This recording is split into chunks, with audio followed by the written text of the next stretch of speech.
ৰাইজৰ দলৰ সন্মানীয় সভাপতি অখিল গগৈ ডাঙৰীয়া একমাত্ৰ নেতা, যি নেতাৰ লগত নামনিৰ দুবৰিৰ পৰা উজনিৰ শদিয়ালৈকে সকলো প্ৰান্তৰ জনগণে এতিয়া ৰাইজৰ দলত যোগদান কৰি আছে। আপোনালোকে দেখা পাইছে। গতিকে অখিল গগৈ ডাঙৰীয়াৰ ভয়ত মুখ্যমন্ত্ৰীয়ে এতিয়া হেলিকপ্টাৰ লৈ বিভিন্ন অঞ্চলত ঘূৰি ফুৰিছে আৰু এই বেচামাৰী জিলা পৰিষদত আমাৰ শক্তিশালী প্ৰাৰ্থী শ্বৰিফুদ্দিন আহমেদ ওৰফে বাবুল ডাঙৰীয়াৰ প্ৰতিও এতিয়া ভয় হৈছে এই বৰ্তমানৰ চৰকাৰ আৰু বৰ্তমান চৰকাৰৰ মন্ত্ৰী পীযুষ হাজৰিকাই এই অঞ্চলত সভা সমিতি পাতি আমাৰ জিলা পৰিষদৰ ভয়ত এতিয়া তেওঁলোকৰ মন্ত্ৰী আহিব লগা হ'ল।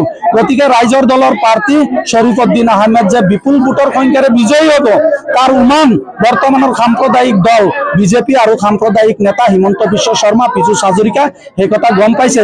গতিকে আপোনালোকে নিশ্চিত থাকক, আমাৰ বেচামাৰী জিলা পৰিষদৰ মনোনীত প্ৰাৰ্থী শ্বৰিফুদ্দিন আহমেদ ডাঙৰীয়া ওৰফে বাবুল ডাঙৰীয়া বিপুল ভোটৰ সংখ্যাৰে এই অঞ্চলৰ পৰা বিজয়ী হোৱাটো এক নিশ্চিত হৈছে।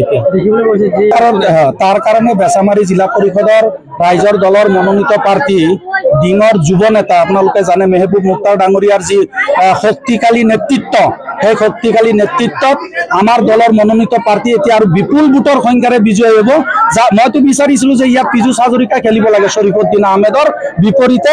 পীযুষ হাজৰিকাৰ নিচিনা নেতা, সাম্প্ৰদায়িক নেতা, আমাৰ আই মাতৃসকলক মানুহ বনোৱাৰ মিচিং বুলি কোৱা সেই বৰ্তমানৰ সাম্প্ৰদায়িক মন্ত্ৰীজনে আমাৰ শ্বৰিফুদ্দিন আহমেদ ডাঙৰীয়াৰ লগত প্ৰতিদ্বন্দ্বিতা কৰি দেখাই দিব লাগিছিলে যদি শক্তি আছে।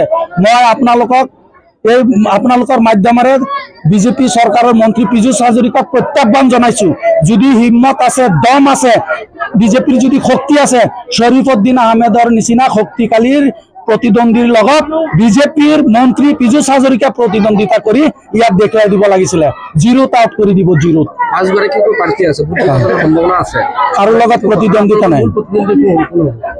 আমি ৰাইজৰ লগত আছো, ৰাইজে শ্বৰিফুদ্দিন আহমেদ ডাঙৰীয়াক বিপুল ভোটেৰে বিজয়ী কৰাব।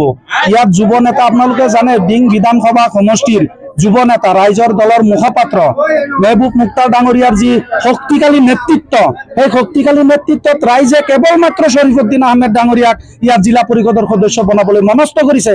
গতিকে আমি ৰাইজৰ লগত আছো, ৰাইজে প্ৰতিদ্বন্দ্বিতা কৰাইছে তেখেতক।